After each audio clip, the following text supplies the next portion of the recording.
मैं बताना चाहता हूँ, मेरे हाथ में मुंबई का मिड डे न्यूज़पेपर है, 25 जून ट्यूसडे 2024, और उसमें एक आर्टिकल आया जिसमें लिखा हुआ था कि ₹3 crore fine for fruit market on playground. ये है वो आर्टिकल,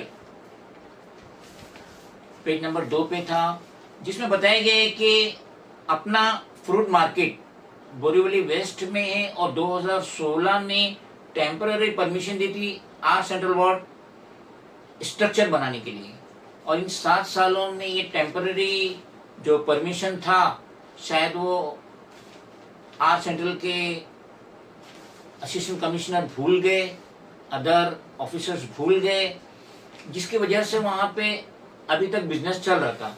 मगर मिड डे ने 24 जुलाई अपना एक आर्टिकल डाले थे न्यूज़पेपर में और इस तरीके से बीएमसी को नींद में से उठाए थे कि देखिए आपके जो टेम्पररी स्ट्रक्चर का परमिशन दिए थे प्लेग्राउंड, रिजर्व प्लेग्राउंड, बीएमसी का रिजर्व प्लेग्राउंड पे, तो वो तो अभी परमानेंट हो गया है। इस तरीके से असिस्टेंट कमिश्नर संध्या नांदेड़कर, उन्होंने भी यहाँ देखे ना वहाँ, और ये जो ऑक्युपायर है, ओनर है अपना फ्रूट मार्केट के, उनके ऊपर 3 करोड़ 7 लाख रुपए का नोटिस 21 जून को इशू कर दिए कि आप लोग 3 करोड़ 7 लाख रुपया भरिए, क्योंकि ये आपको टेम्पररी स्ट्रक्चर का परमिशन दिया गया था, लेकिन आप लोगों ने तो पूरा पैर ही पसार लिए।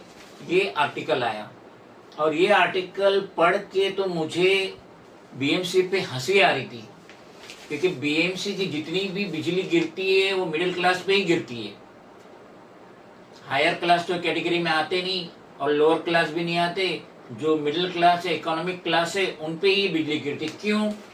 क्योंकि जिस तरीके से ये प्लेग्राउंड था, रिजर्व प्लेग्राउंड था बीएमसी का, जिस पे अपना फ्रूट मार्केट बनी थी, और मेरे हाथ में ये कंप्लेंट है, रिटर्न कंप्लेंट है, ये 8 रिमाइंडर है और डेटेड है 11 मार्च 2020। इसमें मैंने 29 डिपार्टमेंट को इतला दिया कि आपका बीएमसी का जो रिजर्व ग्राउंड है वो रिजर्व काय के लिए था, I2 जोन यानी जनरल इंडस्ट्रियल जोन के लिए वो रिजर्व था। Anna Bhau Sathe Nagar cooperative house society Dadar Naigaon, इसको जिसका सीएस नंबर है 20, ये था आर जोन।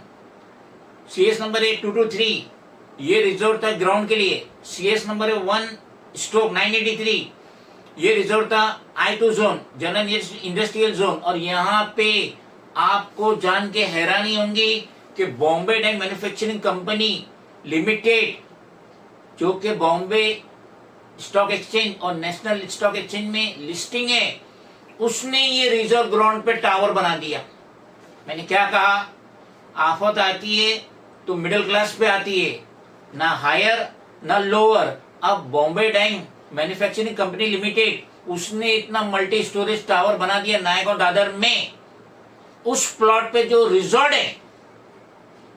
अगेन मैं बताता हूं, सीएस नंबर 1/128 दादर नायगांव, जिसमें से सेलेबर टावर जो ने कंस्ट्रक्ट किए फुल फ्लेज में, जिसका सीएस नंबर 20 जो कि आर जोन था, सीएस नंबर 223 जो रिजर्व था ग्राउंड के लिए, और सीएस नंबर 1/983 जो रिजर्व था I2 जोन यानी जनरल इंडस्ट्रियल जोन के लिए। तो हमारी इतनी लंबी चौड़ी कंप्लेंट जा चुकी है मुख्तलिफ डिपार्टमेंट में, जिसमें chief justice Bombay high court भी है, प्राइम मिनिस्टर ऑफ इंडिया भी है, हाउसिंग अर्बन अफेयर्स मिनिस्टर भी है new Delhi, governor of Maharashtra भी है, और मंत्रालय के तो सारे मिनिस्टर्स ही है, म्युनिसिपल कमिश्नर भी है, बिल्डिंग प्रोपोजल भी है, और ये जो आता है एफ साउथ के वार्ड में आता है एग्जीक्यूटिव इंजीनियर भी है, असिस्टेंट कमिश्नर भी है, बिल्डिंग फैक्ट्री का असिस्टेंट इंजीनियर भी है।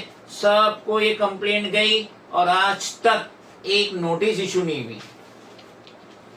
अपना फ्रूट ग्राउंड जो है रिजॉर्ट था प्ले ग्राउंड के लिए, तो वहां पे जिस तरीके से 3 करोड़ 7 लाख रुपया रिकवर किया जा रहा है अपना फ्रूट मार्केट के ऑक्युपायर से, तो जब इतना बड़ा सेल लेवल टावर मल्टी स्टोरेज, इस पे आज तक एक नोटिस इशू नहीं हुई।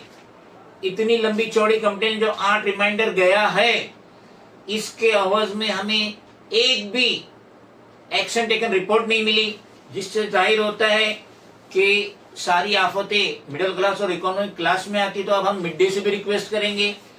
आपको बोरीवली वेस्ट नजर आया, अपना फ्रूट मार्केट नजर आया, 24 जुलाई को आपने कंप्लेंट डाले, पब्लिश किए थे पूरा आर्टिकल, और ये आर्टिकल 25 जून ट्यूसडे 2024 को भी पब्लिश किए। तो अब तो Mohammed Naeem Shaikh, founder of national president of regional political party M political party के कर्ता धर्ता ने सारी इंफॉर्मेशन दे दी मिड डे को। तो मिड डे में अब हिम्मत है Bombay Dyeing manufacturing company limited के खिलाफ भी आर्टिकल डाले। इसकी लिंक हम मिड डे को दे देंगे। जैसा आपने अपना फ्रूट मार्केट पे आफत डाले, 3 करोड़ 7 लाख रुपए का नोटिस इशू कर दिए आर सेंट्रल वार्ड के तहत, तो अब आप इस पे एफ साउथ वार्ड के तहत भी नोटिस इशू कराएंगे?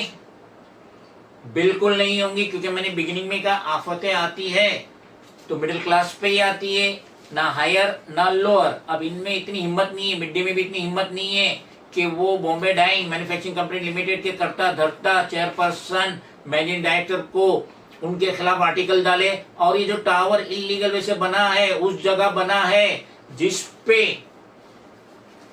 क्लियर कट मेंशन है कि ये रिजॉर्ट है, ये रिजॉर्ट है R zone CS number 20, CS number 223 reserve for ground है, यही ग्राउंड है जिस तरीके आर सेंट्रल ने अपना फ्रूट मार्केट को नोटिस इशू कराया। और साथ ही साथ CS नंबर 1:983 I2 जोन है, यानी जनरल इंडस्ट्रियल जोन है। तो अब देखना है कि मिड डे कितनी हिम्मत दिखाता है, ये भी देखना है म्युनिसिपल कमिश्नर भूषण अशोक गागरानी क्या करते हैं, और ये भी देखना है एफ साउथ का असिस्टेंट कमिश्नर और डिप्टी म्युनिसिपल कमिश्नर जोन 2 जो 3rd फ्लोर पे है क्या करता है, कि खाली बैठ के तमाशा देखते हैं।